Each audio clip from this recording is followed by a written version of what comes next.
ഉള്ളിയിലപ്പത്തിന് ചെറുപ്പമോ ഇന്നു ഞാൻ ചോദിച്ചല്ലോ. ഉന്നതനാം ദൈവം കുഞ്ഞായി വന്നെന്നും അപ്പമായി മാറിയെന്നും കുഞ്ഞിലെ ഞാൻ അറിഞ്ഞു, എന്നമ്മ പറഞ്ഞു തന്നു. നീലക്കുറിഞ്ഞിക്ക് നീല നിറം മിന്നിതെങ്ങനെ കിട്ടിയമ്മേ? നീലമയിലിന്റെ പിലിയിതെന്റെ നീല നിറമയമ്മേ. മനമിതെന്റെ മാറി നിറത്തെ കാണിച്ചിടുന്നതമ്മേ. മഴവില്ലിനു പിന്നിൽ ഞാൻ എഴുതിറങ്ങളെ കണ്ടിതു തീർച്ചയമ്മേ. മഴവില്ലിനു പിന്നിൽ ഞാൻ എഴുതിറങ്ങളെ കണ്ടിതു തീർച്ചയമ്മേ.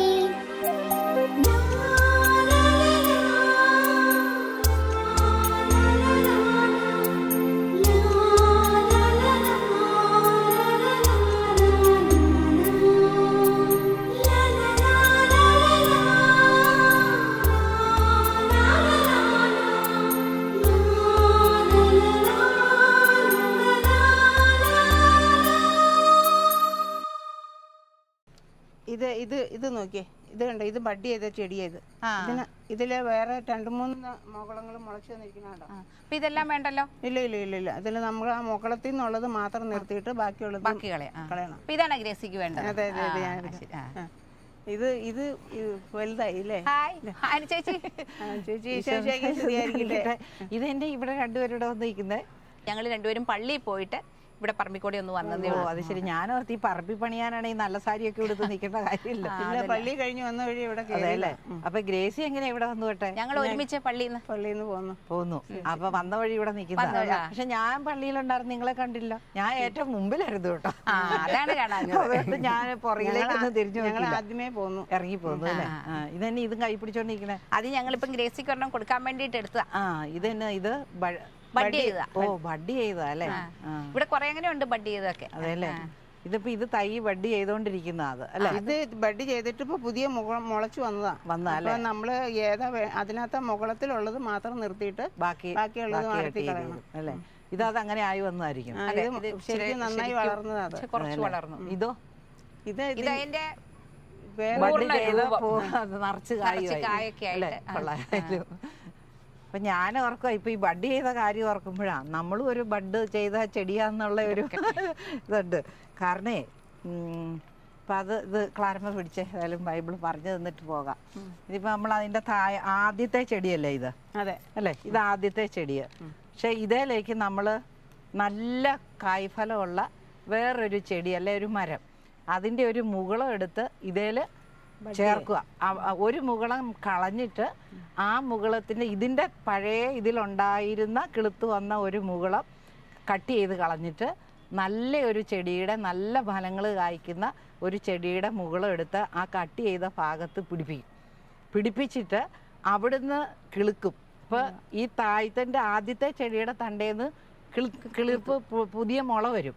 പക്ഷെ അത് നമ്മൾ കട്ട് ചെയ്ത് കളയും. എന്നിട്ട് ഈ നമ്മൾ വെച്ച മുകുളം ഉണ്ടല്ലോ, അവിടുന്നാണ് അത് കിളുത്ത് അതിന്റെ ശാഖകളാണ് വരുന്നത്. പിന്നെ ഉണ്ടാകുന്നതെന്ന് പറഞ്ഞാല് പിന്നെ ഈ ആദ്യത്തെ ചെടിയുടെ അല്ലെ ആ മരത്തിന്റെ ഫലങ്ങളല്ല വരുന്നത്. നമ്മള് ബഡ് ചെയ്ത് വെക്കുന്നില്ല. പുതിയ മുകുളം വേറൊരു നല്ല ചെടിയുടെ അല്ലെ മരത്തിൻ്റെത് കൊണ്ടുവന്ന് ആ വെക്കുന്നതിന്റെ മുകുളം വളർന്നു വരുമ്പോൾ ആ ചെടിയുടെ നല്ല ഫലങ്ങളാണ് ഇതിനകത്ത്. അതിനാണ് കൂടുതൽ കായ്ഫലം കിട്ടുന്ന വേണ്ടിയിട്ടാണല്ലോ നമ്മളിത് ചെയ്യുന്നത്. അപ്പൊ ഇത് തന്നെ ഇപ്പൊ ഇതേല് നിറച്ച് ഇപ്പൊ സീസൺ അല്ല എങ്കിലും ഇത്രയുണ്ട് അല്ലെ? ഇത്രയും കായ്കൾ ഇതിനകത്ത് നിറച്ച് നിപ്പുണ്ട്. അപ്പൊ ഇത് ഇത്രയും വർഷങ്ങൾ കൊണ്ട് വളർന്നു വന്നതാണ്. അപ്പൊ ഇതിന്റെ ഏറ്റവും ആദ്യത്തെ രൂപ അല്ലേ? ചെറുതുകൊണ്ട് കേട്ടോ, ചെറുതുണ്ട് അല്ലേ? അപ്പൊ അതൊന്ന് നോക്കട്ടെ. ഞാനൊരു കാര്യം പറഞ്ഞ് മനസ്സിലാക്കി തരാം. ഇതും അതിന്റെ വേറൊരെണ്ണം ഉണ്ടല്ലേ? അപ്പൊ അതൊന്ന് നോക്കട്ടെ. അതെവിടെയാ? ഓ അത് ശരി. ഇത് നല്ല വളർന്നു വന്നു അല്ലെ? ഇതിനിപ്പോ മാറ്റി മണ്ണിലേക്ക് നടണം അല്ലേ? ഇത് പറിച്ചു നടാൻ്റെ സമയമായി. ഇതിനിപ്പോ കൂടിനകത്ത് വെച്ചാ പോരാ. ഇത് കണ്ടോ? ഇത് താങ്ങ് കൊടുത്തേക്കണ കമ്പല്ലേ? ഇത് താങ്ങ് കൊടുത്തിരിക്കുന്ന ഇതാണ് ബഡ് ചെയ്ത്. അതിന്റെ ഇതൊന്നും പൊളിഞ്ഞു പോയിട്ടില്ല അല്ലേ? ഇത് കണ്ടോ? ഗ്രേസി കണ്ടോ? ഇത് ആദ്യത്തെ ചെടിയുടെ തണ്ട. ആദ്യത്തെ ചെടിയുടെ തായ്തണ്ട് അതിൽ മുകളം ഫിറ്റ് ചെയ്തു. ആ മുകളം കൊണ്ടുവന്ന് നമ്മൾ കട്ട് ചെയ്ത് വേറെ പിടിപ്പിച്ച് കഴിഞ്ഞിട്ട് അത് ഉണ്ടായേക്കുന്നതാണ് ചെടി. ഇതുണ്ട് ഇപ്പൊ ചെറുപ്പത്തിലെ തന്നെ അത് കായ്ക്കാൻ തുടങ്ങി അല്ലേ, കായുണ്ടായി. അപ്പൊ ഇതിന്റെ ആദ്യത്തെ ചെടിയുടെ ആണോ ഇതിനകത്ത്? അല്ലല്ല, പുതിയ മുകളം വേറൊരു ചെടിയുടെ, പുതിയ മുകളത്തിൽ നിന്നാണ് ഈ ചെടി ഉണ്ടായേക്കണേ. ഇനി ഈ കായ്ഫലങ്ങളും ആ പുതിയ ചെടിയുടെ അതിന്റെ ഈ ആദ്യത്തെ ഇതിന്റെ അല്ല. ശരിക്കും പറഞ്ഞാല് നമ്മളും ഇങ്ങനെ തന്നെയാണ്. അതായത് ഈശോയെ നമുക്ക് വേണ്ടി കുരിശിൽ മരിച്ചു അല്ലേ, ഈശോ ഉയർത്തെഴുന്നേറ്റു. ഇപ്പൊ ഈശോ എവിടെയാ ജീവിക്കുന്നത്? നമ്മള് ഹൃദയത്തിൽ ഈശോ ഉണ്ട്. അപ്പൊ ശരിക്കും നമ്മൾ ആദ്യത്തെ ചെടിയാ, ആദാമിന്റെ മക്കള് നമ്മൾ ആദ്യത്തെ ചെടിയാണ്. പക്ഷെ പുതിയ ആദാം ആയ യേശുക്രിസ്തു, ആ യേശുക്രിസ്തു നമ്മളിൽ വന്ന് ചേരുക, ഏക ആത്മാവായി തീരുക. അപ്പൊ നമ്മളാകുന്ന ആ പഴയ മനുഷ്യൻ അത് ഉരിഞ്ഞു മാറ്റണമെന്നാണല്ലോ. പഴയ മനുഷ്യനെ ഉരിഞ്ഞു മാറ്റുവാൻ പുതിയ സൃഷ്ടിയാകണം നമ്മള്. അപ്പൊ ഈ പഴയ ആളായിരിക്കുന്ന ആ അവസ്ഥയിലേക്ക് പുതിയ ആ സ്നേഹത്തിന്റെ ഈശോ ആ മുകളം നമ്മളിൽ വന്ന് നമ്മളിൽ വന്ന് ചേരുവാണ്. അപ്പൊ ആ ചേർന്നിരുന്നിട്ട് പിന്നെ നമ്മളിൽ ഉണ്ടാകുന്ന സ്വഭാവവും നമ്മളിലുണ്ടാകുന്ന ശീലങ്ങളും നമ്മുടെ കാഴ്ചപ്പാട് നമ്മുടെ ഇഷ്ടാനിഷ്ടങ്ങളെല്ലാം പിന്നെ നമ്മുടേതല്ല, പുതിയതാണ്, ഈശോയുടെയാണ്. കാരണം ഈശോ നമ്മളിൽ വന്ന് ചേർന്ന് കഴിഞ്ഞാൽ പിന്നെ നമ്മളല്ല ജീവിക്കുന്നത്, യേശുവാണ് ജീവിക്കുന്നത് നമ്മില്. അപ്പൊ നമ്മളിലൂടെ വരുന്ന മുഴുവൻ ഫലങ്ങളും എങ്ങനെ ഇരിക്കും? ഈശോയുടെ സ്വഭാവം, ഈശോയുടെ ഇഷ്ടം, ഈശോയുടെ സ്നേഹം, അതിന്റെ ഫലങ്ങള് പുറപ്പെടുവിക്കുക. അപ്പൊ ഇത് ശരിക്കും പറഞ്ഞാൽ ഇത് നമ്മൾ തിരിച്ചറിയണം. ഇത് തിരിച്ചറിയാത്തതാണ് ഇതിന്റെ എല്ലാം പ്രശ്നമായിട്ട് വന്നിരിക്കുന്നത്. ഇതിപ്പോ തൽക്കാലം ഇവിടെ വെക്കാം. അതിനകത്ത് ഞാൻ ബൈബിളിൽ നിന്നൊരു വചനം ഞാൻ പറഞ്ഞു തരാം. അത് ബൈബിളിൽ നിന്ന് തന്നേരാം. ഇതിനകത്ത് നമ്മൾ എഫേസ്യർക്കാർക്ക് എഴുതിയ ലേഖനം നമുക്കൊന്ന് എടുത്തു നോക്കാം. 1 പറഞ്ഞിട്ടുണ്ട്. ഈ സംഗതി നമുക്ക് മനസ്സിലാകണമെങ്കിൽ നമ്മുടെ കർത്താവായ യേശുക്രിസ്തുവിൻ്റെ ദൈവവും മഹത്വത്തിൻ്റെ പിതാവുമായവൻ ജ്ഞാനത്തിൻ്റെയും വെളിപാടിൻ്റെയും ആത്മാവിനെ നിങ്ങൾക്ക് പ്രദാനം ചെയ്തുകൊണ്ട് തന്നെക്കുറിച്ചുള്ള പൂർണ്ണമായ അറിവിലേക്ക് നിങ്ങളെ നയിക്കട്ടെ. ഏത് തരത്തിലുള്ള പ്രത്യാശയിലേക്കാണ് അവിടുന്ന് നിങ്ങളെ വിളിച്ചിരിക്കുന്നതെന്ന് അറിയാനും വിശുദ്ധർക്ക് അവകാശമായി അവിടുന്ന് വാഗ്ദാനം ചെയ്തിരിക്കുന്ന മഹത്വത്തിൻ്റെ സമൃദ്ധി മനസ്സിലാക്കാനും നിങ്ങളുടെ ആന്തരിക നേത്രങ്ങളെ അവിടുന്ന് പ്രകാശിപ്പിക്കട്ടെ. അപ്പോൾ ഈ ദൈവിക സത്യം, ഈ രഹസ്യം നമുക്ക് മനസ്സിലാകണമെങ്കിൽ നമ്മുടെ കഴിവ് കൊണ്ട് മനസ്സിലാകുകയല്ല. ഇതാര് നമുക്ക് ചെയ്തു തരണം? ദൈവം നമുക്ക് തരണം. അതിനുള്ളത് ദൈവം ചെയ്ത് കഴിഞ്ഞു. ഇതാണ് നമ്മൾ വിശ്വസിക്കേണ്ടത്. ഇത് ദൈവം ഇനി നമുക്ക് തരാനിരിക്കുമല്ല, ഇത് നമ്മളിൽ തന്നെ ഇപ്പം വന്നു കഴിഞ്ഞു. ഇപ്പം വന്ന് നമ്മൾ കിട്ടിയ സംഗതിയെയാണ് നമ്മൾ തിരിച്ചറിയുന്നില്ല. അതുകൊണ്ടാണ് ദൈവത്തെയും പിതാവിനെയും പിതാവയച്ച പുത്രനായ യേശുക്രിസ്തുവിനെയും അറിയുക എന്നതാണ് നിത്യജീവൻ. ഈ അറിവാണ് നമ്മൾ തിരിച്ചറിയേണ്ടത്. ഇപ്പം ഈ ബഡ് അതിൽ നിന്ന് നമുക്കൊരു അറിവ് കിട്ടുക അല്ലേ. അപ്പം ഇതുപോലെ ഈശോ നമ്മളിൽ ഉണ്ട് എന്ന് ഇപ്പം പലരും ചോദിക്കേ, എനിക്ക് ഈശോയെ പ്രാപിക്കണം, അല്ലെ ഈശോ എന്നിൽ വന്ന് വസിക്കണം, അതിന് ഞാൻ എന്നാ ചെയ്യണ്ടേ? പലരും വന്ന് ചോദിക്കുന്ന ചോദ്യമാണ്. ഈശോയിൽ എനിക്ക് ആകണം, അല്ലെ പരിശുദ്ധാത്മാവിൽ എനിക്ക് ആകണം. പക്ഷേ ഈ പരിശുദ്ധാത്മാവിനെ കിട്ടാൻ ഞാൻ എന്നാ ചെയ്യണം? ഈശോയിൽ എനിക്ക് ജീവിക്കണം, ഈശോയുടെ സാക്ഷ്യം വഹിച്ച് ഞാൻ ജീവിക്കണം. പക്ഷെ ഈശോയിൽ എങ്ങനെയാണ് ഞാൻ ആകുന്നേ?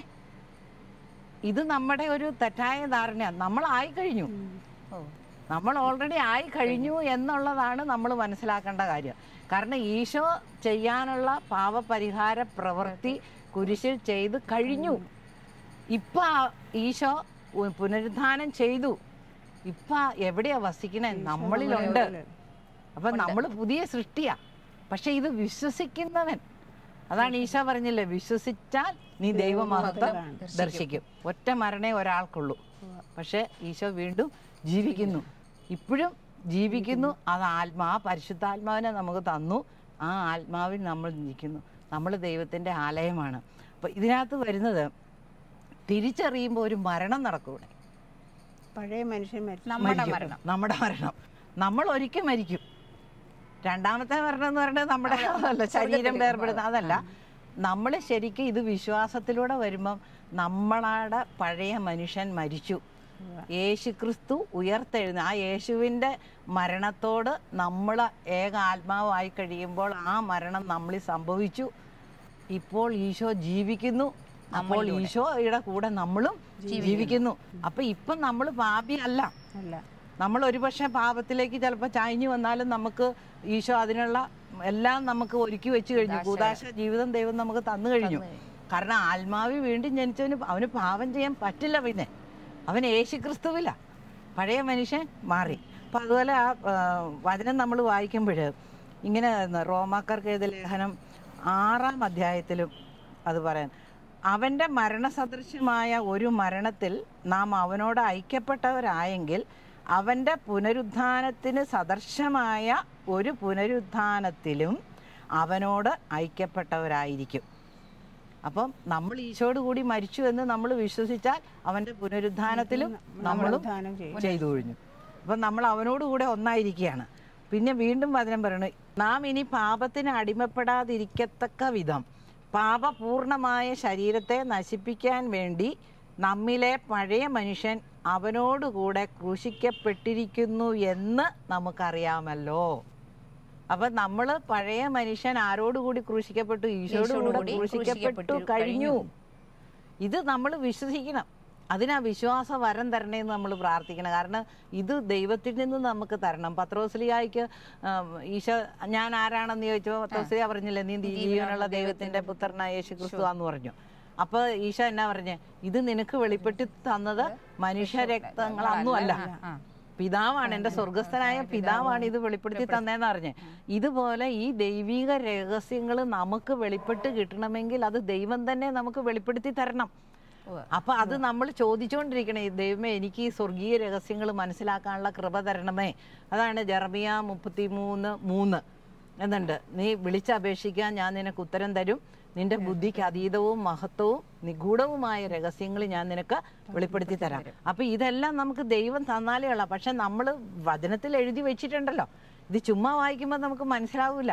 ഇത് വായിക്കുമ്പോൾ തന്നെ ദൈവത്തോട് നമ്മൾ ചോദിക്കണം. ചോദിക്കുവിൻ നിങ്ങൾക്ക് ലഭിക്കും, അന്വേഷിപ്പിൻ നിങ്ങൾ കണ്ടെത്തും, മുട്ടുവിൻ നിങ്ങൾക്ക് തുറന്നു കിട്ടും. അപ്പം നമ്മൾ ചോദിക്കണം, എന്താ ചോദിക്കണ്ടേ?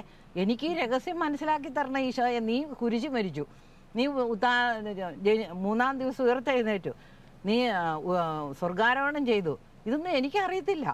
ഇതെനിക്ക് മനസ്സിലാക്കിയത് എനിക്കിതൊരു അനുഭവം ആകണം എന്നുള്ള ആ ഒരു രീതിയിലേക്ക് നമ്മൾ വരണം. ഈശോ പൂർത്തിയാക്കി എല്ലാ അനുഗ്രഹവും നമുക്ക്. ഇപ്പം നമ്മളിപ്പോൾ ഒരു ബസ്സിനകത്ത് യാത്ര ചെയ്യുക, നമ്മൾ ബസ്സിൽ കയറി കയറി ഇരുന്നു, സീറ്റിലിരിക്കുക, ഇത് നമ്മൾ വണ്ടി പൊയ്ക്കൊണ്ടിരിക്കുക. പക്ഷെ എൻ്റെ മനസ്സും എൻ്റെ വിശ്വാസവും ഞാൻ ബസ് വരാൻ കാത്തിരിക്കുക. വണ്ടി വരട്ടെ, വണ്ടിയെ കയറണം, വണ്ടിയിൽ പോകണം, ആ വണ്ടി വരണം, ഇങ്ങനെ ചിന്തിച്ചാലോ? ശരിയല്ല. ശരിയാണോ? ആ ചിന്ത ശരിയല്ലല്ലോ, അത് അസത്യമാണ്.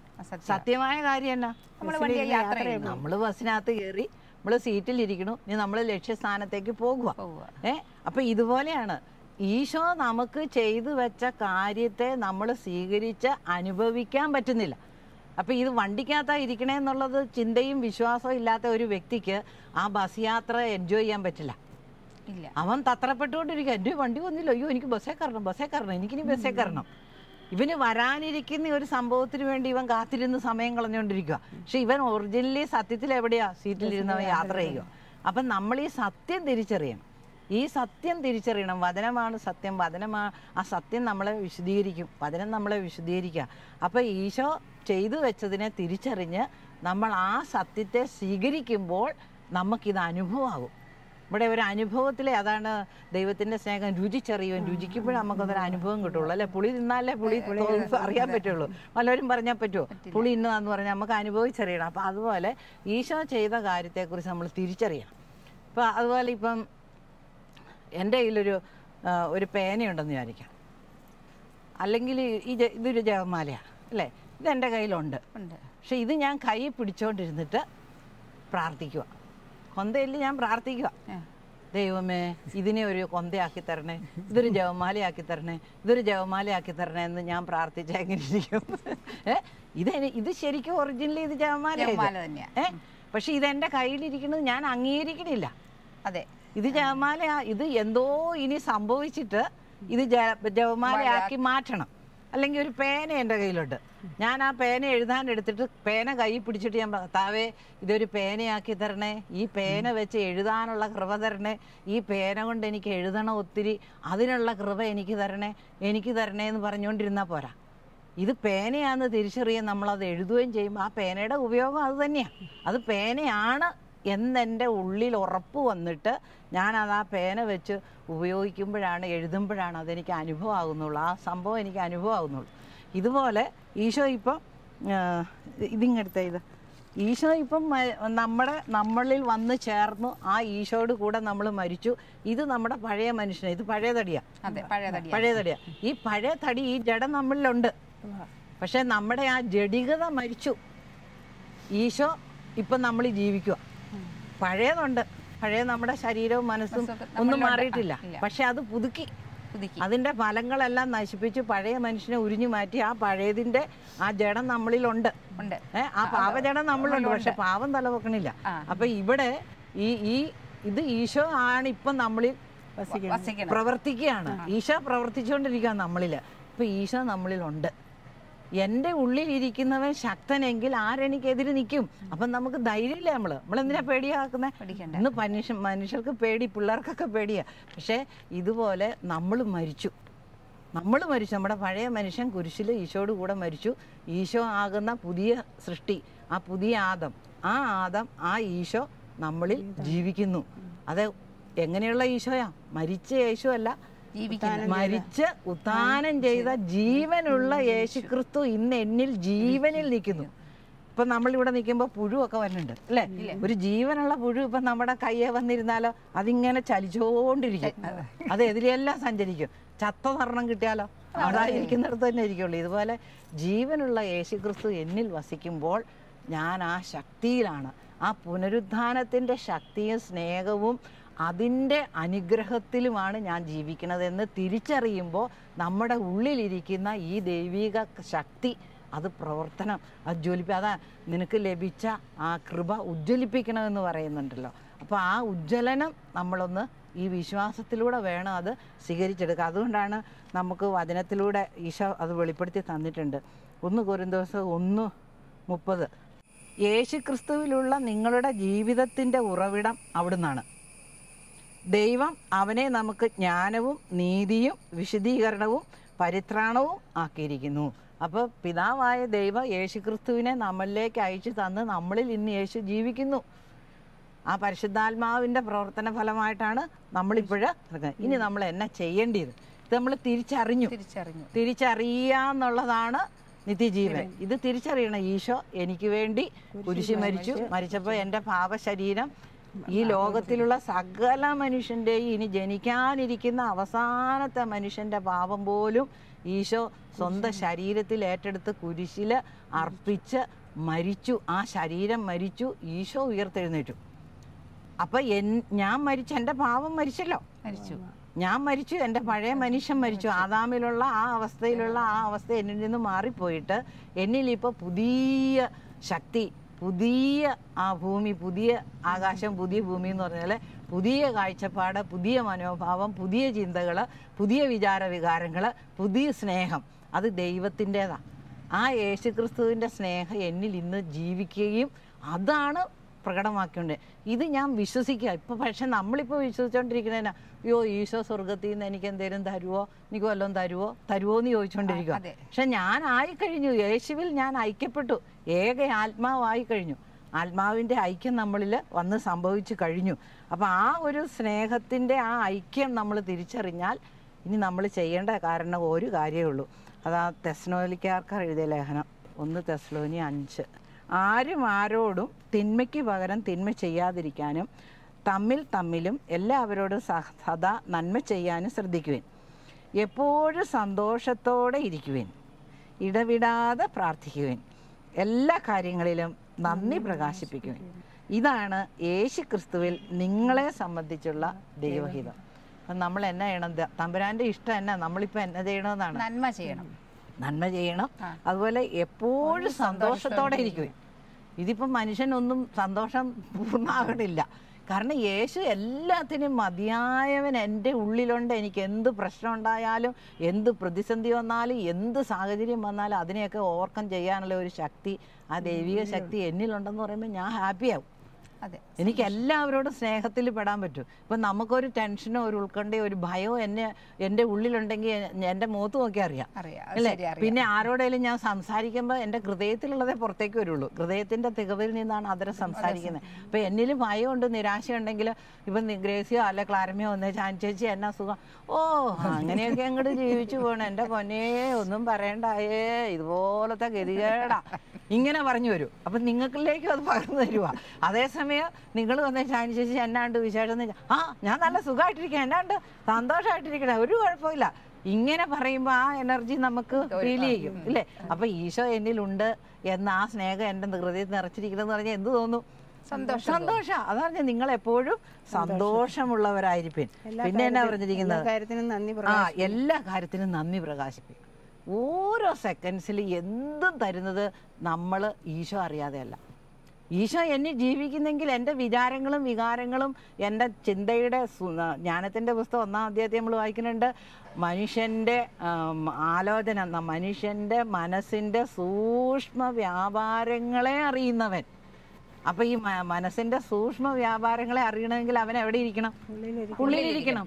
ആ ഉള്ളിലിരിക്കുന്ന ഈശോ ഇത് അറിയുന്നു. അത്ര അറിയാവുന്ന ഒരുവൻ എൻ്റെ കൂടെ ഉള്ളപ്പോൾ ഞാൻ എന്തിനാ പേടിക്കണേ, എന്തിനാ ഭയപ്പെടണേ, എന്തിനാ നിരാശപ്പെടണേ, എന്തിനാ വേവലാതിപ്പെടണത്? മക്കളുടെ കല്യാണം നടന്നോളും, ജോലി കിട്ടിക്കോളും, വീട് വെക്കാൻ പറ്റും, ഇതൊക്കെ എൻ്റെ കർത്താവ് ചെയ്തു തരും എന്നുള്ള ആ ബോധ്യത്തിലേക്കാണ്, ജീവിക്കുന്ന ക്രിസ്തുവിലുള്ള ഐക്യപ്പെടലിലേക്കാണ് നമ്മളെ ദൈവം വിളിച്ചത്. അപ്പം നമ്മൾ നന്ദി പറഞ്ഞാൽ മതി. ഇനി എല്ലാത്തിനും നന്ദി പറയുക, നന്ദി ആക്കി വയ്ക്കുക. പിന്നെ എന്നാ ചെയ്യണം? യേശു ക്രിസ്തുവിൽ എല്ലാ കാര്യങ്ങളിലും നന്ദി പ്രകാശിക്കും. അതിന് ഇടയ്ക്ക് ഒരെണ്ണമുണ്ട്, ഇടവിടാതെ പ്രാർത്ഥിപ്പിൻ. ഇടവിടാതെ അപ്പൊ സന്തോഷമുള്ളവരായിരിക്കണം, നന്ദി പറയണം, ഇടവിടാതെ പ്രാർത്ഥിക്കണം. പ്രാർത്ഥന എന്നതാ? നമ്മൾ ആ ആത്മാവിനോട് ചേർന്ന് ഐക്യപ്പെട്ടിരിക്കുമ്പോൾ നമ്മൾ ഇവിടെ മനസ്സും ശരീരം ആത്മാവും യേശുവിൻ്റെ ശരീരത്തോടും ആത്മാവിനോടും ചേർന്ന് നമ്മൾ ജീവിക്കുമ്പോൾ നമ്മുടെ പ്രാർത്ഥന ഈശോയേന്ന് വിളിക്കുമ്പോൾ തന്നെ നമ്മുടെ പ്രാർത്ഥനയായി കഴിഞ്ഞു. പിന്നെ അതരകൽപ്പന ഒന്നും വേണ്ട. കുറെ കാണാതെ പിടിച്ചുള്ള പ്രാർത്ഥനയൊന്നും, ഹൃദയത്തിൽ തൊടാത്ത പ്രാർത്ഥന ആവശ്യമില്ല. അപ്പം ശരിക്കും നമ്മുടെ മക്കളോടൊക്കെ നമ്മൾ പറഞ്ഞു കൊടുക്കണം, ഈ ബഡ് ചെയ്തിരിക്കുന്നത് പോലെ നമ്മളെ ചെയ്ത് കഴിഞ്ഞു. ഇപ്പം ഈ മരം ഇഷ്ടം പോലെ ഫലങ്ങൾ പുറപ്പെടുവിക്കുന്നത് പോലെ ഇതിൻ്റെ പഴയ തടിയല്ല, പഴയ ചെടിയുടെ ഫലമല്ല ഇപ്പോൾ വരുന്നത്. പഴയത് അത് പോയി, അതിൻ്റെ എല്ലാം പോയി, അതിൻ്റെ കഴിവെല്ലാം പോയിട്ട് പുതിയതിൻ്റേത് ആർജിച്ചെടുത്തു, അത് വന്നു ചേർന്നു. എന്നിട്ട് അതിൻ്റെ പുതിയ ശക്തിയും പുതിയ ഗുണവും അത് പ്രകടമാക്കിക്കൊണ്ടിരിക്കും. ഈ ലോകത്തിൽ അത് നിൽക്കുന്നിടത്തോളം കാലം ഇനി ഇങ്ങനെയാ, പഴയതിലേക്ക് തിരിച്ചു പോകില്ല. ഇതുപോലെ ഈ നമ്മളാകുന്ന പഴയ ആ ജഡിക, ആ ജഡത്തിലേക്ക് ഈശോയുടെ ആത്മാവ് ഒന്ന് നിറഞ്ഞു, പുനരുദ്ധാന ശക്തി നമ്മളിൽ നിറഞ്ഞു, യേശു നമ്മളിൽ ജീവിക്കുന്നു. ഈശോയോട് ചേർന്ന് നമ്മൾ കുരിശിൽ മരിച്ചു, യേശുവിനോട് കൂടെ ഉയർത്തെഴുന്നേറ്റു, യേശുവിനോട് കൂടെ നമ്മൾ സ്വർഗത്തിലായിരിക്കുന്ന അവസ്ഥ. ദൈവം എവിടെയുണ്ടോ അവിടെ സ്വർഗ്ഗം. അപ്പൊ ദൈവം നമ്മുടെ ഉള്ളിലുണ്ടെങ്കിലോ സ്വർഗ്ഗമാണ്. സ്വർഗത്തിൽ ഇരിക്കണവരാരെങ്കിലും മുഖം വെറുപ്പിച്ചിരിക്കും, ആരെങ്കിലും ദേഷ്യപ്പെട്ടിരിക്കും, ആരോടെങ്കിലും വെറുപ്പ് തോന്നുമോ? സ്വർഗത്തിലിരിക്കുന്നവർക്ക് വെറുപ്പുമില്ല, വിദ്വേഷവും ഇല്ല. അവിടെ എപ്പോഴും സന്തോഷം, അവിടെ ആരാധന, ദൈവത്തെ പുകഴ്ത്തുന്നു. അപ്പം നമ്മുടെ നിത്യജീവിതത്തിൽ, കുടുംബജീവിതത്തിൽ, മക്കളും ജീവിത പങ്കാളിയൊക്കെ ആയിട്ട് നമ്മൾ ജീവിക്കുമ്പോൾ ജോലി സ്ഥലത്തുമൊക്കെ നമ്മൾ ഈ സന്തോഷം, ഈ സമാധാനം കൊടുക്കുന്നവരാകണം. ഇങ്ങോട്ട് ചോദിച്ചുകൊണ്ട് നടക്കുമല്ല സന്തോഷത്തിന്, അങ്ങോട്ട് വേണ്ടുന്നവർക്കൊക്കെ സ്നേഹവും സമാധാനവും സന്തോഷം ദൈവിക നാമത്തിൽ കൊടുക്കണം.